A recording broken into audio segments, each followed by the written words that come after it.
Assalamualaikum warahmatullahi wabarakatuh. Alhamdulillah, alhamdulillahi rabbil alamin. Wassalatu wassalamu ala habibi rabbil alamin, sayyidina Muhammadin wa ala alihi wa sahbihi ajma'in. Amma ba'd. Pertama-tama yang sama-sama kita hormati, yang sama-sama kita ta'zimi fi hadzal waqt al-mukarram hadratul mukarramin wa nakhussu bi dzikri dosen pengampu mata kuliah khitobah Bapak Ramli Dinata MPD. Mudah-mudahan kita doakan mudah-mudahan Allah Subhanahu wa taala panjangkan umur beliau, disehatkan dalam kesehatan sehat wal afiat oleh Allah Subhanahu wa taala. Amin amin ya rabbal alamin. Dan semoga Allah Subhanahu wa taala tetap mengistiqomahkan beliau dalam membina dan membimbing kita. Amin amin ya rabbal alamin. Dan juga yang sama-sama Al-Fagir hormati Jamiul Ashab, para teman-teman rahimakumullah. Pertama-tama malah kita panjatkan rasa dan puji syukur kita kehadiran Allah Subhanahu wa taala, yang mana Allah Subhanahu wa taala telah membawa kita dari alam kejahilan menuju alam yang terang benderang, yakni adanya Islam wal iman. Kedua kalinya selawat dan serta salam tidak lupa kita haturkan kepada junjungan Nabi besar kita, yang mana kita sangat membutuhkan syafaatnya beliau nanti di padang mahsyar di hari kiamat, yakni tidak lain tidak bukan suri tauladan kita, uswah kita, panutan kita, yakni Sayyiduna Muhammad sallallahu alaihi wasallam, yaitu Nabi akhir zaman.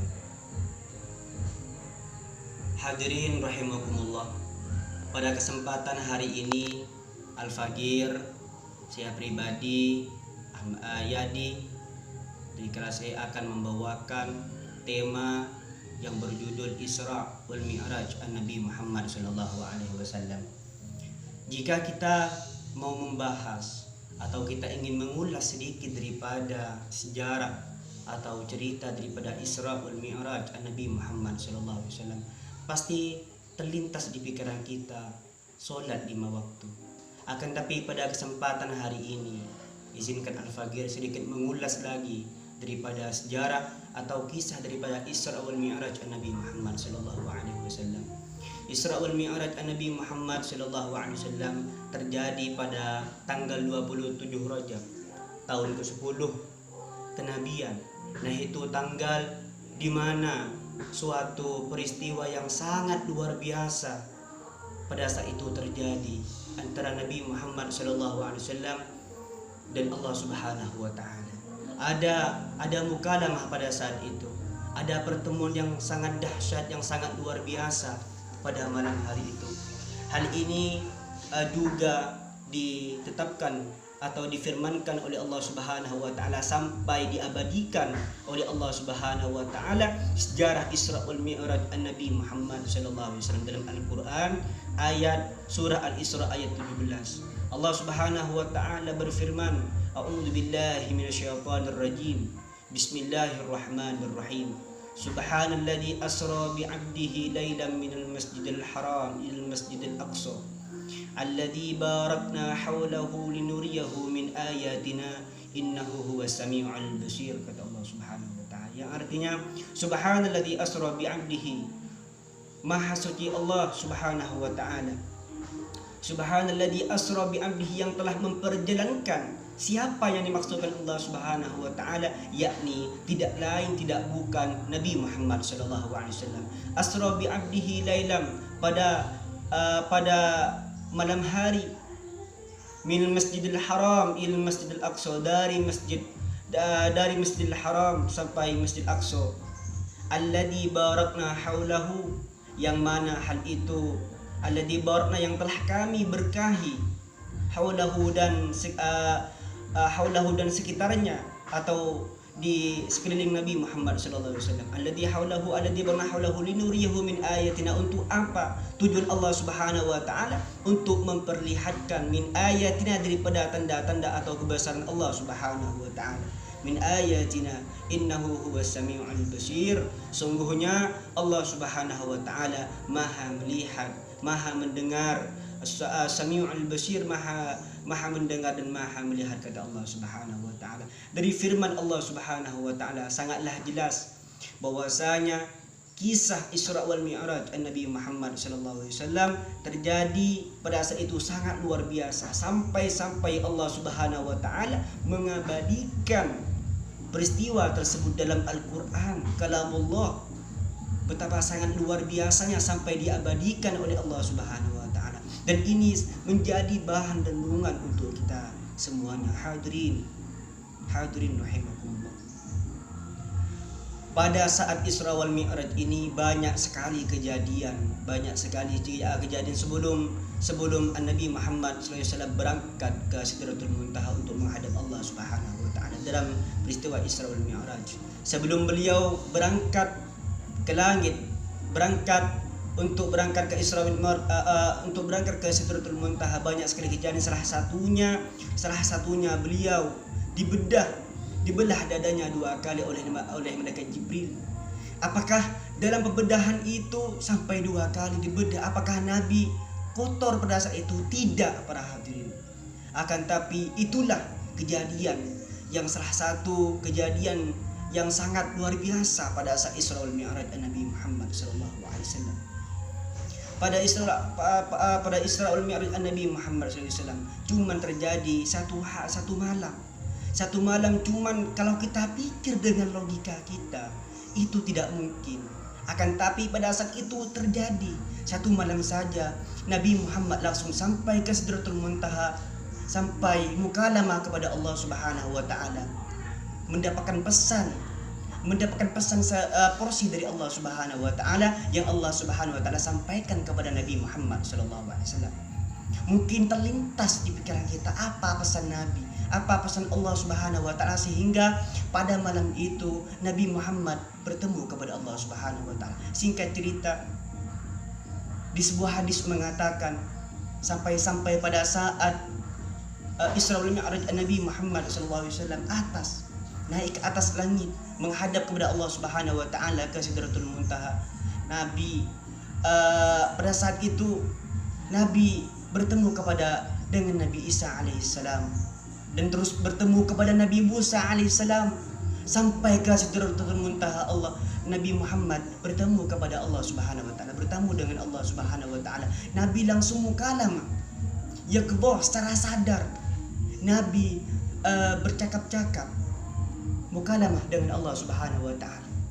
Sosok manusia yang dikatakan oleh para ulama, Nabi Muhammad basyarun lakal basyar, manusia seperti kita, cuma tidak seperti manusia biasanya. Nah, itu salah satu mukjizat khususiyah yang dimiliki oleh Nabi Muhammad SAW, sehingga beliau bisa berjumpa dengan Allah Subhanahu wa taala. Apa pesan Allah Subhanahu wa taala? Allah Subhanahu wa taala memberikan suatu kewajiban kepada beliau, yakni yang harus disampaikan kepada umatnya yang berbentuk salat 50 waktu. Para hadirin rahimakumullah.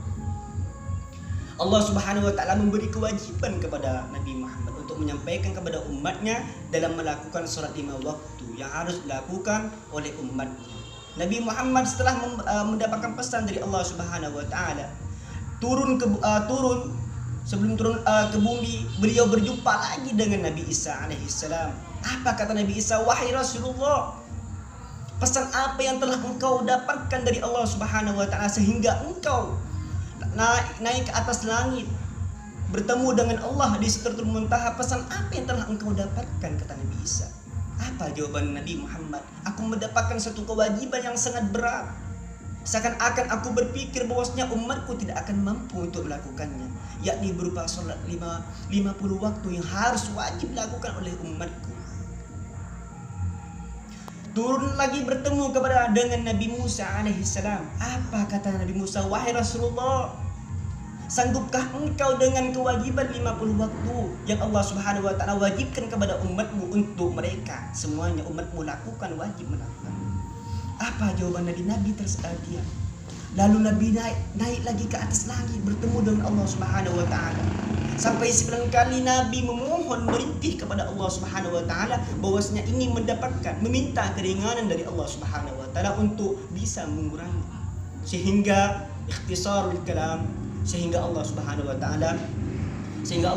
taala mendapatkan memberi keringanan kepada Nabi Muhammad, sehingga 50 turun 55 kewajiban, 5 waktu kewajiban. Nah, sampai saat ini 5 waktu kewajiban. Oleh karena itu dari 50 waktu kewajiban sehingga terpangkas 5 kewajiban, soal 5 waktu yang harus kita laksanakan. Nah, ini menjadi pelajaran terbesar kita, wahai hadirin rahimakumullah, kita selaku umat Nabi Muhammad. Betapa mulianya Nabi Muhammad, betapa perhatian Nabi Muhammad kepada kita selaku umatnya. Beliau sampai memohon kepada Allah 9 kali. Malah kita jaga salat 5 waktu ini, karena itu suatu hal yang sangat luar biasa pada Isra wal Mi'raj, sehingga Nabi bisa mendapatkan dari 50 kewajiban sampai 5 kewajiban yang harus kita lakukan. Nah, ini menjadi tadris, menjadi ibrah untuk kita semua. Mudah-mudahan kita semuanya menjadi umat Nabi Muhammad yang senantiasa bersyukur kepada Allah Subhanahu wa taala. Kita bangga mempunyai Nabi Muhammad, menjadi suri tauladan yang baik Muhammad sallallahu alaihi wasallam, sehingga pantaslah kita jadikan beliau sebagai uswah hasanah untuk kita. Mudah-mudahan kita doakan dengan kisah Isra wal Mi'raj ini dapat membuka hati kita untuk selalu mengambil pelajaran dari Isra wal Mi'raj Nabi Muhammad SAW, dan senantiasa kita menjaga daripada 5 waktu kewajiban, yakni surat 5 waktu kewajiban.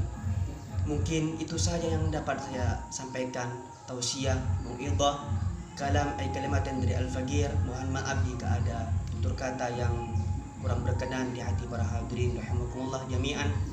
Wal afu minkum, khususan Bapak dosen Ramli Dinata. Aktafi saakhiri, wallahul muwaffiq ila aqwamit thariq. Wassalamualaikum warahmatullahi wabarakatuh.